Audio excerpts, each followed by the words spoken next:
Hey guys, Tomboy601, and I want to tell you a story about a really weird thing that is happening right now.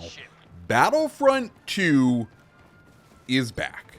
Not the old game from my youth, but the one from 8 years ago. The one that made what I would probably say was the ultimate sacrifice to rid the gaming landscape of loot boxes. If you don't remember, Battlefront 2 was riddled with poor microtransactions and terrible loot box mechanics at its launch. It pretty much sank the game and made it so that people never really wanted to touch it. Well, as a response, EA sort of listened to the player base. They started bringing things back, and by the end, as is tradition, it feels like, with Battlefront or Battlefield games, by the end of it, when EA decides, you know what, it's not worth it anymore, it's actually a pretty good game. And, well, for some reason, or I guess for a multitude of reasons, Star Wars Battlefront 2 has seen an explosion of popularity, and I'm here to tell you, go give it a play right now. Now, there is a large push going on within the community to say, hey, look, there is a huge demand for this game clearly going on right now. Please, for the love of God, give us Battlefront 3. And, you know, I, for one, might find myself in that boat. I would like a Battlefront 3.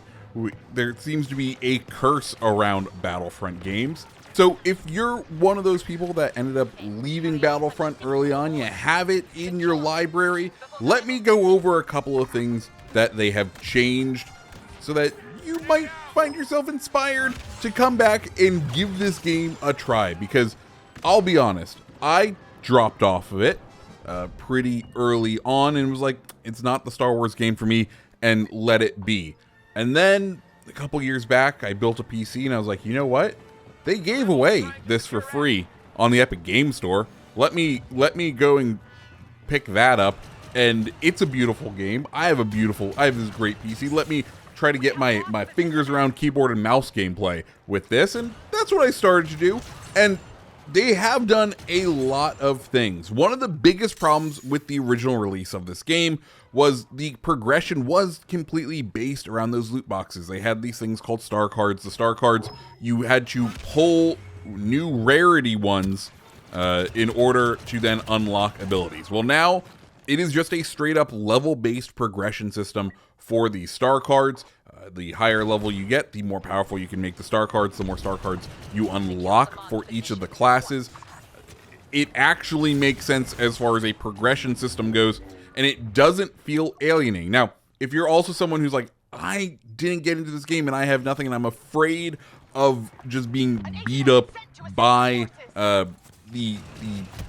tryhards, the people who never left. And I will say, I'm finding myself doing plenty well. Am I finding myself at the top of the scoreboard every match? I am not. No. But am I finding there's plenty of other people like me who do not have fully upgraded star cards, who are playing classes clearly for the first time, who don't have the best guns? Yes. And if that's something where you're like, you know what? I'm seeing this gameplay, I'm feeling the urge to jump into Star Wars. Let me tell you, you're not alone.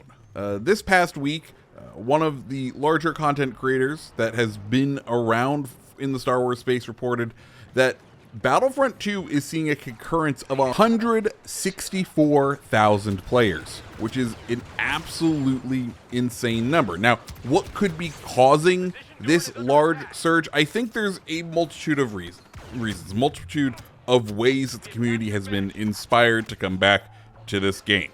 The first one, I think, is Star Wars is in a pretty good spot right now. If you haven't been paying attention, Andor Season 2 just recently wrapped up.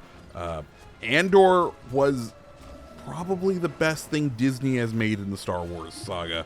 Period. Hands down. It is an incredible TV show. The first season was incredible. The second season, I would say, was a little bit weaker just because it was a little bit more fast-paced, but it was still an amazing season of television that I think brought a lot of people back into the world of Star Wars and made people want to play it.